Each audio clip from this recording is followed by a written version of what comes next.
وہ ایک شخص امام صاحب کے پاس آیا تھا، مثال سے بات سمجھ آئے گی، اور کہنے لگا، شکایت کرنا، لوگوں کی شکایت کرنے لگا، امام صاحب لوگ آتے ہیں، کچھ فرض پڑھ کے چلے جاتے ہیں، کچھ سنت بھی نہیں پڑھتے، کچھ نفل بھی نہیں پڑھتے، کچھ باتیں کرے، کچھ روزانہ اعتراض کرتا تھا۔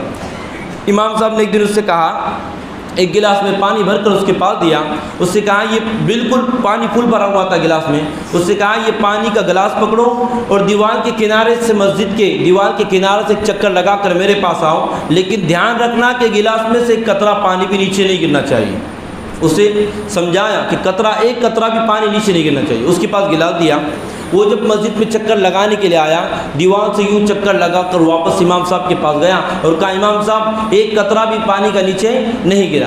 امام صاحب نے پوچھا، جب تم چکر لگا رہے تھے اب بتاؤ لوگ کیا کر رہے تھے اس وقت مسجد میں؟ اس نے کہا، امام صاحب اس پر تو میرا دھیان ہی نہیں تھا، میرا سارا دھیان اس چیز پر تھا کہ پانی گلاس میں سے نیچے نہیں گرنا چاہیے۔ تو امام صاحب نے کہا، اسی طرح جب تم اپنا دھیان اپنے اوپر اور اپنے آپ کو بنانے پر لگاؤ گے تو لوگوں کی کمیاں نظر نہیں آئیں گی۔ لوگوں کی کمیوں پر کبھی دھیان نہیں دینا۔ یہ ہر انسان کے لیے، میرے لیے بھی، آپ کے لیے، سب کے لیے ہے کہ میں اپنے آپ کو کس طرح سے بہتر کروں۔ جب میں اس پر اپنی زندگی کو گزار دوں گا تو مجھے کبھی بھی کسی کی کمیاں نظر نہیں آئے گی، اور کمیوں سے پاک ذات صرف اللہ کی۔ ہر انسان کے اندر کمیاں اور برائیاں ہوتی ہے، تو اس چیز کو دیکھنا یہ اللہ کے ذمہ، ہمارا کام یہ نہیں ہے۔ عیبوں کو دیکھنا، بتانا یہ اللہ کا کام ہے، ہم خدا نہیں ہیں، ہم بندے کا کام ہے کہ ہم خود کی کمیوں کو دیکھیں۔